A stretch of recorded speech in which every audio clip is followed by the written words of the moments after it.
अस्सलाम वालेकुम dear students, मैं हूं हिना शौकत, आपकी केमिस्ट्री की teacher.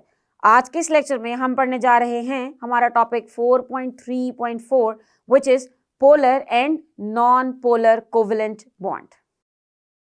So students, as you know that we are done with discussion of ionic bond, covalent bond and coordinate covalent bond. So अब चलते हैं एक टॉपिक की तरफ जो कि है topic number 4.3.4 about polar and non polar covalent bond. एक तो बात यहाँ से साफ जाहिर होती है कि ये कोवेलेंट बॉन्ड से रिलेटेड टॉपिक है। यकीनन इसे एक स्टेप पीछे होना चाहिए था, लेकिन चूंकि अब आप कोऑर्डिनेट कोवेलेंट बॉन्ड को भी अच्छे से समझ चुके हैं तो इसको समझना आपके लिए और भी ज़्यादा आसान हो जाएगा। सबसे पहले देखते हैं नॉन पोलर कोवेलेंट बॉन्ड की तरफ। सो अगर हम डेफिनेशन की बात करें तो if a covalent bond is formed between two similar atoms, और सिमिलर एटम्स को हम कह सकते हैं homo atoms as well. So if a covalent bond is formed between two similar atoms, the shared pair of electrons is attracted by both atoms equally. Such type of bond is called as non-polar covalent bond. यानी कि ये bond तब बनेगा जब दो एक जैसे atom आपस में बॉन्ड बनाएंगे, और जब एक जैसे एटम आपस में बॉन्ड बनाएंगे तो उनकी पावर या स्ट्रेंथ भी इक्वल होगी and they are going to attract the bond pair of electrons equally. When we were discussing our covalent bond topic, we did discuss that it is not always between same type of atoms. Covalent bond could be between different types of atoms as well. And in a single compound, maybe two different types of atoms are involved or more than two different types of atoms are involved. अब अगर बात करें non-polar covalent bond की, so in non-polar covalent bond, the bonds are formed by equal sharing of electrons. मतलब equal electrons share होते हैं between the two bonding atoms. और इसको हम pure covalent bond भी कहते हैं जिसमें equal sharing हो रही होती है. Because we know that when there is not equal sharing and sharing is from one atom only, we call it as coordinate covalent bond. तो अगर हम non-polar covalent bond की examples की तरफ देखें, so we have formation of hydrogen, formation of chlorine, formation of oxygen, formation of nitrogen, H2, Cl2, O2, N2. All of these are examples of non-polar covalent bonds. मतलब इन दोनों में चूंकि similar atoms हैं तो जो भी बॉन्ड पेयर है it would be attracted equally. Now, if the covalent bond is formed between two different types of atoms, so यकीनन दो मुख्तलिफ तरह के एटम्स की प्रॉपर्टीज भी मुख्तलिफ होती हैं, and we know the properties of different atoms, for example ionization energy, electron affinity, and remember we did discuss about electronegativity as well in our chapter number 3. We did discussion about electronegativity, which is the property of an atom to attract the bond pair of electrons towards itself. यानी कि एक atom bond pair of electron को किस strength से अपनी तरफ खींचता है वो उसकी इलेक्ट्रोनेगेटिविटी की वैल्यू बताती है, and electronegativity value is measured on polling scale, और सबसे हाईएस्ट होती है वो फ्लोरीन की होती है. If you move from left to right in a periodic table, electronegativity values increases, and if you move from top to bottom in a group, electronegativity values decreases. इससे पता चलता है कि जो फर्स्ट ग्रुप है उसकी इलेक्ट्रोनेगेटिविटी की value सबसे कम होगी, सो हम उसे इलेक्ट्रोपॉजिटिव एटम्स भी कहते हैं. दोज एलिमेंट्स आर इलेक्ट्रोपॉजिटिव, और वो यूजुअली मेटल्स हैं, सो हम कह सकते हैं कि मेटल्स आर इलेक्ट्रोपॉजिटिव. अब देखते हैं कि हमारे पास नॉन पोलर कोवेलेंट बॉन्ड कैसे बनता है. So if the covalent bond is formed between to different types of atoms, जिनको हम हेट्रो एटम्स भी कह सकते हैं, then the bond pair of electrons will not be attracted equally by bonded atoms. चूंकि दो मुख्तलिफ तरह के एटम्स इन्वॉल्व हैं, सो बॉन्डेड पेयर भी मुख्तलिफ तरह की अट्रैक्शन शो करेगा towards both atoms. One of the atoms will attract the bond pair of the electrons more strongly than the other. And this atom will be called as more electronegative, यानी कि जिसकी electronegativity की value high होगी, it is going to attract the bond pair towards itself, और यकीनन ऐसा करने से क्या होगा, the bond pair would be far away from the other atom, यानी कि हम कह सकते हैं कि शेयरिंग जो है वो इक्वल नहीं है. So when this difference of electronegativity between two covalently bonded atoms occurs, what happens? There will be unequal attraction of bond pair of electrons between the atoms. And if unequal attraction है, so होने क्या वाला है, उससे बनेगा polar covalent bond, यानी कि उस कंपाउंड के दो पोल्स बन जाएंगे. कंपाउंड हम उसे इसलिए कह रहे हैं क्योंकि वो एलिमेंट नहीं हो सकता, because there are different types of atoms involve. So उस कंपाउंड के दो अलग अलग पोल्स बन जाएंगे, और वो पोल्स होंगे पॉजिटिव और नेगेटिव. चूंकि कंप्लीटली पॉजिटिव या नेगेटिव चार्ज नहीं आता, तो उसके लिए हम टर्म यूज करते हैं partial positive charge and partial negative charge. जिस एटम की इलेक्ट्रोनेगेटिविटी ज्यादा होगी और वो बॉन्ड पेयर को अपनी तरफ अट्रैक्ट करेगा, it is going to get partial negative charge, क्योंकि इलेक्ट्रॉन्स उसके पास ज्यादा देर के लिए रहेंगे, तो इलेक्ट्रॉन्स पे नेगेटिव चार्ज होता है, सो हम कहेंगे कि उस पे पार्शियल नेगेटिव चार्ज आएगा.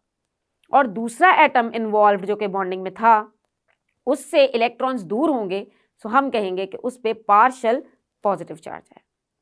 इसको समझते हैं एक मिसाल की मदद से. For example, if we have example of hydrogen chloride HCl. HCl के दरमियान बनता है कोवलेंट बॉन्ड, जिसकी हमने डिटेल डिस्कशन हमारे प्रीवियस लेक्चर्स में डिस्कस की हुई है. सो HCl, you can see the single line represents a covalent bond. मगर हाइड्रोजन और क्लोरीन दो मुख्तलिफ तरह के एटम्स हैं और इनकी इलेक्ट्रोनेगेटिविटीज भी अलग अलग हैं. अगर स्पेसिफिकली नंबर्स की बात की जाए तो electronegativity of chlorine is 3.2 according to Pauling scale, and electronegativity of hydrogen is 2.2. यानी कि there is difference between electronegativity, यानी कि bonded pair को अपनी तरफ attract करने की जो capacity है for both atoms, it is different, और वो पता लगा सकते हैं हम इसके difference से. So अगर हम difference calculate करें between electronegativity value, so it would be 3.2 minus 2.2 and answer would be 1. So as the electronegativity of chlorine is more, so it attracts the shared pair of electrons towards itself with a greater force. यानी कि hydrogen size में भी छोटा है, electronegativity भी उसकी कम है, क्योंकि उसके न्यूक्लियस के अंदर सिर्फ एक ही प्रोटॉन है. और अगर बात करें आप क्लोरीन की, तो उसके न्यूक्लियस के अंदर देयर आर 17 प्रोटॉन्स, तो उसकी पावर ज़्यादा होगी, उसकी इलेक्ट्रोनेगेटिविटी ज़्यादा होगी. So the shared pair of electrons will be attracted more towards chlorine atom, और उससे क्या होने वाला है, a partial negative charge is created on chlorine. Chlorine पे क्यों आएगा? Because chlorine is going to attract electrons, और electrons are negatively charged. And in turn, अगर एक पे आएगा negative charge, तो opposite पे कौन सा charge आना चाहिए? Of course, we have two charges. Negative अगर chlorine पे आएगा, तो hydrogen is going to get positive charge on it. But remember, partial positive charge. और ये चार्जेस क्यों आते हैं? Due to the difference in electronegativity, और इसे हम कहते हैं कि ये क्रिएट हो गई है पोलैरिटी इन द बॉन्ड, यानी कि बॉन्ड पोलर हो गया है. थोड़ा सा चार्ज एक साइड पे आ गया और थोड़ा सा चार्ज दूसरी साइड पे आ गया, तो हम इसे कहेंगे कि ये बॉन्ड पोलर हो गया. So such type of covalent bonds, they are called as polar covalent bonds. इस इक्वेशन की मदद से आप देख सकते हैं कि hydrogen and chlorine when they combine together they form a covalent bond definitely, but because there is difference of electronegativity, so the shared pair of electron would be attracted more towards chlorine, and when it is attracted more towards chlorine, so chlorine would be showing you slightly partial negative charge, and opposite hydrogen will be having partial positive charge. अब आप देख रहे होंगे कि पिछली कुछ slides में से आपको एक साइन नजर आ रहा है. This sign which is representing you the partiality, कि कोई चीज कितनी पार्शियल है, पार्शियल चार्ज है, थोड़ा सा चार्ज है, इसको हम कहते हैं delta. So this delta sign indicates the partial positive or partial negative charge that is developed due to the unequal sharing of shared pair of bonded pair of electrons, यानी कि बॉन्डेड पेयर या फिर जो shared pair of electron था उसकी unequal distribution की वजह से, उसकी अनइक्वल अट्रैक्शन की वजह से। अब इस तरह बनने वाले कंपाउंड्स को भी हम कहेंगे पोलर कंपाउंड्स। जी हाँ, पोलर कंपाउंड्स। और अगर हम बात करें पोलर कंपाउंड्स की एग्जांपल्स की, so we have water. Water में you can see that hydrogen is combined with oxygen, 2 hydrogens and 1 oxygen. Oxygen is more electronegative, so oxygen will have partial negative charge and hydrogens will have partial positive charge. इसी तरह अगर देखें hydrogen fluoride को, HF, fluorine is having highest electronegativity value which is 4 और hydrogen की तो कम है 2.2. So there is a big difference between electronegativity of hydrogen and fluorine. So hydrogen fluoride is also a polar compound, showing you the partial positive and partial negative charge. इसी तरह अगर देखें hydrogen chloride को, तो इसकी example को हम start में ही डिस्कस कर चुके हैं. Now, electronegativity values you can see here are of much importance. Yes, electronegativity values आपको बता सकती हैं कि ये एटम्स किस किस्म का बॉन्ड बनाने जा रहे हैं. जी हाँ, आपको जान के हैरानी होगी कि हमने तो देखा था कि हमें तो ग्रुप नंबर्स और इस तरह की चीज़ें याद करनी पड़ेंगी टू अंडरस्टैंड कि ये आयनिक कंपाउंड बनाएंगे या फिर कोवेलेंट कंपाउंड बनाएंगे. लेकिन इलेक्ट्रोनेगेटिविटी वैल्यू भी आपको बता सकती है कि क्या ये एटम्स आयनिक कंपाउंड बनाएंगे या फिर कोवेलेंट कंपाउंड, इनमें आयनिक बॉन्ड बनेगा या फिर covalent bond. So a bond formed between element of high electronegativity and elements of low electronegativity. जब हम कहते हैं हाई इलेक्ट्रोनेगेटिविटी तो उसमें हाईएस्ट नंबर आता है हेलोजन फैमिली का, विच इज ग्रुप नंबर 17. और अगर हम बात करें लो इलेक्ट्रोनेगेटिविटी की तो वो होती हैं हमारे पास एल्कलाई मेटल्स. जी हाँ, फर्स्ट ग्रुप की मेटल्स उनकी सबसे लो इलेक्ट्रोनेगेटिविटी होती है which is 0 point something. Sodium की बात करें तो इट इज 0.9 और हेलोजेंस फैमिली की तो अबव 3 है. सो अगर एक लो इलेक्ट्रोनेगेटिविटी वैल्यू वाला एटम रिएक्ट करेगा विद हाई इलेक्ट्रोनेगेटिविटी वैल्यू के साथ, सो क्या होगा, इसके नतीजे में कोवेलेंट बॉन्ड नहीं बनेगा बल्कि आयोनिक बॉन्ड एग्जिस्ट करेगा.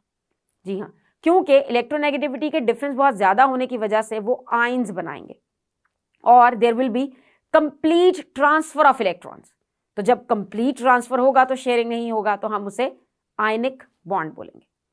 मगर if the bond is between the elements of comparable electronegativities, अब कह तो दिया कंपेरेबल इलेक्ट्रोनेगेटिविटीज, लेकिन आपको कैसे पता चलेगा कि ये कंपेरेबल हैं या नहीं. सो मैं आपको एक टिप दे देती हूं. कंपेरेबल इलेक्ट्रोनेगेटिविटीज का मतलब their difference should be less than 1.7. अगर तो डिफरेंस लेस देन 1.7 होगा, it means that there would be a covalent compound. So we can say that a bond between elements of comparable electronegativities will be covalent in nature, as the bond between carbon and hydrogen in methane or nitrogen and hydrogen in ammonia. So इनमें comparable electronegativity है, so comparable electronegativity होने की वजह से there will be covalent bond. ये बाद में decide करेंगे कि क्या वो पोलर होगा या फिर नॉन पोलर, लेकिन इलेक्ट्रोनेगेटिविटी के डिफरेंस से आपको ये जरूर पता चल जाएगा कि वो आयनिक बॉन्ड होने वाला है या फिर covalent bond. As you can see that if the difference of electronegativities between two elements is more than 1.7, the bond will be predominantly ionic bond, and if it is less than 1.7 then it would be predominantly covalent bond. अब यहां एक बात याद रखना बहुत जरूरी है कि कुछ ऐसे भी कंपाउंड्स हैं जो बनते तो मुख्तलिफ एटम्स के मिलने से हैं, लेकिन वो पोलर कंपाउंड्स होते हैं. जी हाँ, पोलर कंपाउंड्स. आपको मेरी बात सुन के थोड़ी हैरत जरूर होगी, लेकिन इसकी डिटेल आप अपनी क्लास 10th में चैप्टर 4 में भी पढ़ लेंगे. There are some hydrocarbons which are non-polar in nature. For example, अगर आप बात करें मीथेन की which is CH4. So देखने में तो लग रहा है कि covalent bond is between carbon and hydrogen. So carbon और हाइड्रोजन की इलेक्ट्रोनेगेटिविटी में डिफरेंस होने वाला है, मगर इनके दरमियान जो बॉन्ड बनता है वो पोलर कोवेलेंट बॉन्ड है। Let me tell you the reason for this. चूंकि एक कार्बन सराउंड है 4 एटम से, वो भी हाइड्रोजन के, तो राइट और लेफ्ट वाला हाइड्रोजन की अट्रैक्शन एक दूसरे को कैंसिल आउट करेगी, इसी तरह अप डाउन की अट्रैक्शन भी एक दूसरे को कैंसिल आउट करेगी, और उस कैंसिल आउट होने की वजह से total partial positive charge would be equal to total partial negative charge, जिस वजह से ओवरऑल अट्रैक्शन इज जीरो। और जब ओवरऑल अट्रैक्शन जीरो होती है तो पोलर कंपाउंड नहीं बनेगा, it would be non polar covalent bond, और बनने वाले कंपाउंड को भी आप नॉन पोलर कोवेलेंट कंपाउंड का ही नाम देंगे। इसी तरह एक और बहुत ही कॉमन एग्जांपल है which is CO2, carbon dioxide.